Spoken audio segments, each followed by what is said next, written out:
Aparece el término como si estuviera de moda y en realidad es una problemática, digamos, de larga data y que justamente esto que comenta Marta, Fundación toma como eje prioritario devolverle a la comunidad, digamos, la posibilidad de un espacio de reflexión, un espacio de formación.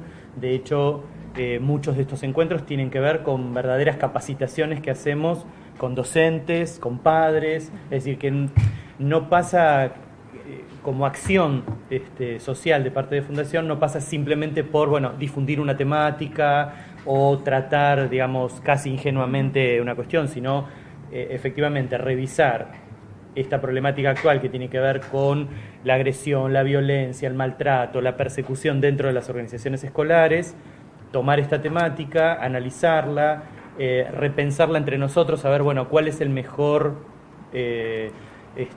la mejor estrategia para poder llegar a la comunidad, para que pueda la comunidad pensarse a sí misma y rever algunas estrategias que tienen que ver con cómo es la puesta de límites a los hijos, qué es lo que está pasando dentro de las organizaciones escolares respecto al ejercicio de la autoridad, cómo se mete dentro de la organización escolar todo lo que tiene que ver con la violencia callejera, la aportación ilegal de armamento, el consumo de sustancias tóxicas, la violencia familiar, el abuso sexual infantil. Fíjense, todo lo que voy nombrando es como un combo, es una gran cantidad de temáticas que de hecho OSDE, por ser una empresa que se dedica a la prevención de la salud, además de trabajar directamente en la acción de salud, bueno, trabajamos en prevención y la posibilidad de estas charlas a través de fundaciones justamente aportarle a la comunidad estrategias y recursos para pensar de manera anticipada cómo se va gestando esta problemática del maltrato, el acoso y la violencia.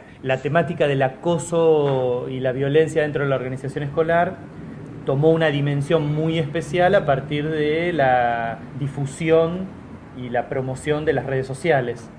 Y como en realidad lo que nosotros tenemos que pensar es que ese es el mundo de nuestros hijos, ese es el mundo de los jóvenes, ese es el mundo de una generación que, digamos, sub 30, digamos, ¿no? Y que es inevitable y que no tiene el más mínimo sentido coartarla, prohibirla. Claro, y además con la cual compartimos, ¿no? Hay como una generación de nativos digitales y de inmigrantes digitales que conviven y que tienen que llegar a un acuerdo.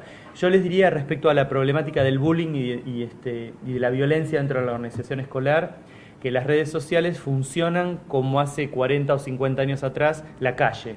Es decir, si vos tenías un conflicto con un compañero, te encontrabas en la vereda o en la esquina y arreglabas tu tema. Bueno, las redes sociales es como la calle en otra época. Los chicos, el lugar por excelencia donde se encuentran y donde confluyen son las redes sociales. De hecho, uno por ahí le abre la puerta del cuarto a un hijo y dice, ¿qué estás haciendo? Acá solo. Estoy con todos mis amigos, ¿sí? Porque en realidad el espacio de la red social se transformó en su intercambio social. Y epidemiológicamente, si nosotros no utilizamos el término bullying, estamos hablando de otra cosa. Entonces, desde el punto de vista epidemiológico, nosotros mantenemos en toda nuestra investigación ese término, porque como nosotros presentamos trabajos a nivel nacional e internacional, tenemos que responder a un protocolo que, si suponete nosotros hablamos de acoso, nos estamos refiriendo a otra cuestión. El bullying tiene una particularidad, lo vamos a desarrollar, pero lo anticipo. Tiene 4 tipos de violencia: física, verbal, psicológica y simbólica, y tiene 4 protagonistas. 4 actores, exacto. La víctima propiamente dicha, el victimario, el testigo silencioso y el colaborador.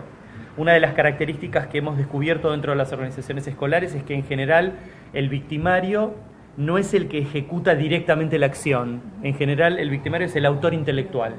Y eso también le da una dimensión distinta dentro de la organización escolar a este tipo de violencia, a simplemente un conflicto o una pelea entre 2 compañeros. El problema que hay en la actualidad es que se ha naturalizado tanto el término que ahora cualquier pibe dentro de la escuela dice me hacen bullying. Y en realidad una pelea entre dos no es bullying, un insulto entre dos no es bullying. Es violencia, es conflicto, es acoso, no tiene que ocurrir, se entiende que no tiene que ocurrir. Que la dejen de lado tampoco es bullying. Claro, pero es importante delimitarlo porque las intervenciones son distintas. Si vos tenés un conflicto, juntás a dos, revisás qué parte de razón tiene cada uno, tratás de encontrar palabras para que lleguen a un acuerdo. En el bullying no hay dos partes de razón. Y esto es importante, no es un conflicto. Vos no vas a sentar a la víctima, al victimario, a confrontar qué les pasó, por qué se pelearon. No, porque ahí hay alguien que está armando una estrategia sistemática de intimidación y de acoso. Hay una premeditación, no es simplemente, bueno, se pelearon. Entonces, como no acordaron o como no encontraron palabras, los juntás para que acuerden. ¿Se entiende? Esto es una diferencia. El nivel de gravedad de situaciones de conflictividad. Son hechos muy graves que lindan con la psicopatología, con la enfermedad mental. Por eso, además, OSDE lo toma, porque es una empresa de salud. Entonces, nos parece muy importante que padres y maestros sepan que la problemática del bullying está asociada a un trastorno psicopatológico. Es decir, quien ejecuta esta acción premeditada, en principio está desarrollando desde muy pequeño una caracteropatía, que puede o no, según la intervención que se tenga, derivar en un cuadro psicopatológico más complejo. La víctima que se somete a esa escena también tiene un cuadro psicopatológico. No es simplemente, bueno, lo cargaron un poco, ese día no dijo nada y al día siguiente, bueno, reaccionó. No, es alguien que empieza a demostrar un cuadro depresivo, que se somete a esa escena de maltrato, que aunque vos le digas y lo quieras fortalecer para que pueda, no puede, ¿sí? Bueno, por ejemplo, vos das un dato muy importante, que justo hoy con Marta hablábamos de la gravedad que está teniendo cierta adolescencia medio perdida o a la deriva, ¿no? Respecto de los proyectos, de ideales, de la sensación de adolescentes o púberes sin objetivos. El bullying, una de las cuestiones que genera, es justamente como linda con trastornos mentales.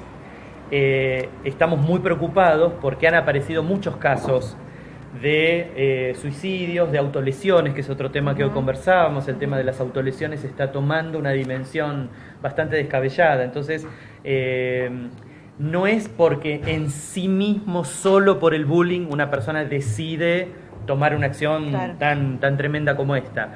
Evidentemente es una persona que fue víctima de bullying o que estuvo involucrada en una escena de bullying, pero que tiene una personalidad previa, a lo mejor de un trastorno depresivo o alguna problemática cercana a esto, que lo lleva a como justificar su acto a partir de sentirse discriminado, a partir de sentirse mal. ¿Se entiende esto? O sea, no es en sí mismo por el bullying, sino en todo caso el bullying es un detonante. ¿Cuál es la justa medida para preocuparse como padre? O por mucho o por poco, digamos. En principio, ahí, o nos obsesionamos o nos pasamos para el otro lado. Es ¿no? inevitable. ¿Cuál es la justa medida? Es inevitable. ¿Cuál es el camino del medio? Es inevitable, digamos. Creo que una justa observación del hecho, un acompañamiento. Yo insisto mucho en que hay que estimular mucho el diálogo con los chicos.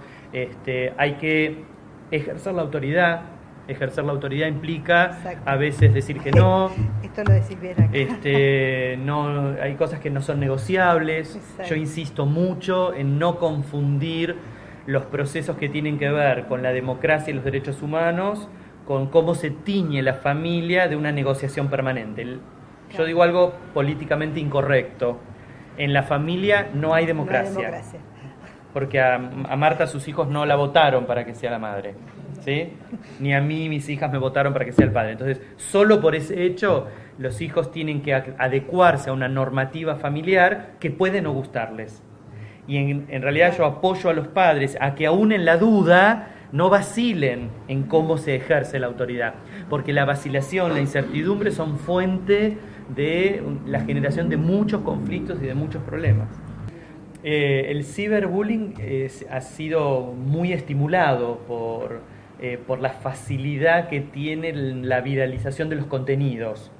Entonces, como es un recurso que manejan muy bien los chicos, le han encontrado una variante a la producción que tiene la tecnología moderna para generar acciones adversas. Es decir, son excelentes lectores de una situación puntual de conflicto o de violencia dentro de la organización escolar y utilizan el recurso de la tecnología para, por ejemplo, los colaboradores de la situación o los testigos, filmar con sus teléfonos celulares, utilizar programas que sirven para modificar la estructura de una fotografía o de un video, o por ejemplo hackear una cuenta. Es decir, todos los recursos fantásticos que tiene la tecnología moderna son utilizados por algunos de estos personajes de manera negativa. Y entonces incluso es necesario estar atento porque hay otro tipo de acosos y de situaciones negativas dentro de las redes sociales que no tienen que ver con el bullying y que empiezan a confundirse. Una de las cosas que vamos a hablar hoy tiene que ver con el grooming, que es el acoso sexual de adultos anónimos que buscan en las redes sociales niños y pubres incautos, digamos. Pero no está asociado a una escena escolar o a una escena de bullying previo. Simplemente son adultos que buscan acosar, ¿no?